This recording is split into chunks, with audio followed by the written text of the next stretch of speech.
Hello दोस्तों, स्वागत है एक बार फिर से आपका मेरे चैनल पे लीगल न्यूज़ 127 पे। दोस्तों, क्या हर केस में पति को मेंटेनेंस देना ही पड़ता है? भले वो पति गलत हो या फिर ना गलत हो, उसने कुछ किया भी नहीं है, उस पे झूठे केसेस लगे हुए हैं और कोई भी स्थिति हो, तो क्या कोर्ट महिला के कहने पे पति को ये आदेश दे देती कि आपको मेंटेनेंस देना पड़ेगा, चाहे कोई भी सिचुएशन हो, कोई भी परिस्थिति हो, या फिर कोर्ट पति को कोई राहत देगा? तो आज की वीडियो में डिस्कस करेंगे ऐसी कौन-सी परिस्थिति होती है, ऐसे कौन से सिचुएशन है, जिन स्थिति में कोर्ट है जो पति को राहत देता है और वो सिचुएशन में पति को मेंटेनेंस देने की ज़रूरत बिल्कुल नहीं पड़ती है। तो ऐसा कौन-सा सुप्रीम कोर्ट का 2026 का गाइडलाइंस आया है, जिसमें कि पति को राहत मिलती है मेंटेनेंस में। तो वीडियो इम्पोर्टेंट है। अगर आप सेम 498 डीवी या मेंटेनेंस से रिलेटेड कोई भी केस से जूझ रहे हैं, आपके ऊपर ये सारे केसेस चल रहे हैं, तो ये वीडियो आपके लिए बहुत ज़रूरी है। और साथ ही आपके फ्रेंड सर्कल, रिलेटिव में आपको लगता है कि उनके साथ भी ऐसी सिचुएशन आ रही है या आने वाली है, आने टाइम में आ सकती है, तो वहाँ तक मेरी वीडियो ज़रूर शेयर करिए। चैनल में नए जुड़े हैं, चैनल को लाइक करिए, शेयर करिए, सब्सक्राइब करना बिल्कुल ना भूलिए। साथ ही बेल आइकन दबाइए ताकि आपको टाइम टाइम से मेरे वीडियो की नोटिफिकेशन सबसे पहले मिलती रहे। तो दोस्तों, बात करते हैं। देखो, वैसे तो मैं डेली रोज़ाना आप लोगों तक वीडियो शेयर करती रहती हूँ कि आपको झूठे केसेस से कैसे बाहर निकलना है, क्या ऐसे राइट्स हैं, कौन-सी धाराएँ हैं, जिससे आप फाइट करके झूठे केसों से मुक्ति पा सकते हैं। बात रही सबसे बड़ा जो सवाल होता है, उन पुरुषों की, उन पतियों की जिन पे झूठे केसेस लगते हैं और उसके बाद भी मेंटेनेंस की डिमांड की जाती है। तो मेंटेनेंस क्यों दिया जाए? उस रीज़न के, बिना रीज़न के, जिन्होंने कोई जुर्म किया ही नहीं है और उस इंसान को, जिस इंसान ने उसकी ज़िंदगी तबाह कर दी है, उसकी, उसके फैमिली वालों को बिना जुर्म के उसको सज़ा मिली जा रही है। तो फिर मेंटेनेंस देना तो बनता ही नहीं है, क्योंकि सबसे बड़ा टास्क यही होता है मेंटेनेंस को कैसे कम किया जाए या फिर देने से बचा जाए। तो आज की वीडियो में बात करूँगी मैं यही कि क्या हर स्थिति हो, कोई भी अगर महिला ने केस कर दिया 125 में माँग रही है या फिर डीवी में माँग रही है, डोमेस्टिक वायलेंस में, किसी में भी, तो क्या उसको मेंटेनेंस दिया जाएगा? तो वन बाय वन डिस्कस करेंगे ऐसी कौन-सी स्थिति है जिसमें कि पति को भी राहत मिलेगी। उस सिचुएशन अगर आप सेम गुज़र रहे हैं तो आपको मेंटेनेंस देने की ज़रूरत बिल्कुल नहीं पड़ेगी। तो दोस्तों देखो, मेंटेनेंस है क्या?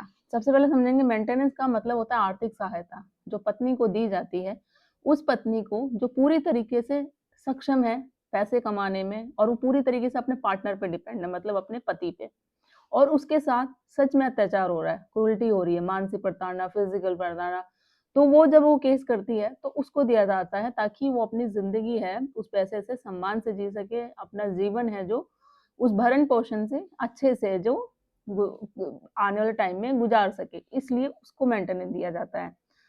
जैसे सेक्शन 125 में करती है, डोमेस्टिक वायलेंस एक्ट में करती है, हिंदू मैरिज एक्ट में, लेकिन हर स्थिति में मेंटेनेंस देना ज़रूरी बिल्कुल नहीं होता है। और अगर वो मेंटेनेंस ले रही है 125 में या 144 बीएनएस के तहत, तो इसका मतलब ये नहीं है कि वो डोमेस्टिक वायलेंस में माँगेगी मेंटेनेंस या और किसी केस में माँगेगी। अगर एक में मिल रहा है, तो वो दोबारा और किसी केस में अलग से सेपरेट केस करके उसमें नहीं माँग सकती है। एक ही मेंटेनेंस मिल सकता है, डबल मेंटेनेंस बिल्कुल नहीं मिलेगा। तो कौन-सी ऐसी स्थिति है, वन बाय वन मैं आपको वो सिचुएशन बताऊँगी, कौन-सी स्थिति में आपको मेंटेनेंस देने की ज़रूरत नहीं पड़ेगी। तो नंबर फर्स्ट है, अगर पत्नी खुद कमा रही है, तो जैसे कि अच्छी नौकरी में है वो, पति से ज़्यादा या बराबर ही कमाती है, पति से सैलरी उसकी ज़्यादा है या इक्वल ही है, बिल्कुल बराबर है, तो सुप्रीम कोर्ट के अनुसार मेंटेनेंस से इनकार किया जा सकता है। मेंटेनेंस ज़रूरत के लिए है, कमाई छुपाने के लिए बिल्कुल नहीं है। नंबर 2, पत्नी बिना वजह अलग रह रही है, उसका कोई भी रीज़न नहीं है, कोर्ट में साबित नहीं कर पा रही है कि वो क्यों रह रही है। सिर्फ़ बोल देना वर्बली कि मुझे परेशान किया जाता है, टॉर्चर किया जाता है, वो काफ़ी नहीं होगा। उसको कोर्ट में सबूत देने पड़ेंगे। जभी बिना किसी ठोस कारण के अलग रहना, पति को छोड़कर अलग रह रही है और पति साथ रखने को तैयार है, वो मना नहीं कर रहा। वो कोर्ट में शुरू से लेके एंड तक यही बोल रहा है, मैं रखना चाहता हूँ, अपना घर बसाना चाहता हूँ, मैं मना ही नहीं कर रहा। तो कोर्ट कह सकती है मेंटेनेंस बिल्कुल नहीं मिलेगा ऐसी सिचुएशन में, क्योंकि वो साबित नहीं कर पा रही वजह और पति तो मना कर ही नहीं रहा है, तो मेंटेनेंस बिल्कुल नहीं मिलेगा। ये नंबर 2 है। नंबर 3 है, जो कौन-सी स्थिति होती है, अगर पत्नी ने दूसरी शादी कर ली है और अगर पत्नी की दूसरी शादी साबित हो जाती है तो सेक्शन 125 सीआरपीसी के तहत मेंटेनेंस तुरंत बंद हो जाएगा। अब अगर आप कोर्ट में पेश कर दो कि भाई मेरी पत्नी ने शादी कर ली है और आपके पास सारे सबूत है, वो कोर्ट में आप पेश कर देते हो, तो मेंटेनेंस पूरी तरीके से खारिज हो जाएगा, बंद हो जाएगा। नंबर 4 स्थिति है, पत्नी ने खुद पति को छोड़ा है और अगर पत्नी खुद घर छोड़ के गई है अपनी मर्जी से, पति पर कोई गंभीर आरोप ना हो, तो कोर्ट यह मान सकती है कि पति की गलती नहीं है और मेंटेनेंस बिल्कुल देना नहीं पड़ेगा। मतलब पत्नी अपनी मर्जी से छोड़ के गई है, उसने कोई केस नहीं किया, कोई भी गंभीर उस पे केस आरोप नहीं लगाए गए हैं, तो कोर्ट मान लेगी कि भाई पति की कोई गलती नहीं है, पत्नी अपनी मर्जी से छोड़ के गई है, तो ऐसी सिचुएशन में भी मेंटेनेंस नहीं दिया जाएगा। नंबर 5 है कि झूठे आरोप जो लगाते हैं या गलत केसेस जो होते हैं, अगर 498 या डीवी एक्ट का कोई भी केस होता है, झूठा साबित हो जाए और सबूत ना हो, तो मेंटेनेंस पर भी असर पड़ेगा, मतलब पूरी तरीके से मेंटेनेंस बन जाएगा। ऑलमोस्ट यही होता है ना कि महिलाएं या वो पत्नी, वो झूठी महिलाओं की बात कर रही हूँ जिनको झूठे केसेस कर देती है, केसेस लगा दी 498 या डीवी का, बाद में कोर्ट में वो साबित ना हो पाए। एलिगेशन लगाना, फॉल्स एलिगेशन, वो बात अलग होता है, बट कोर्ट में साबित भी करना पड़ता है।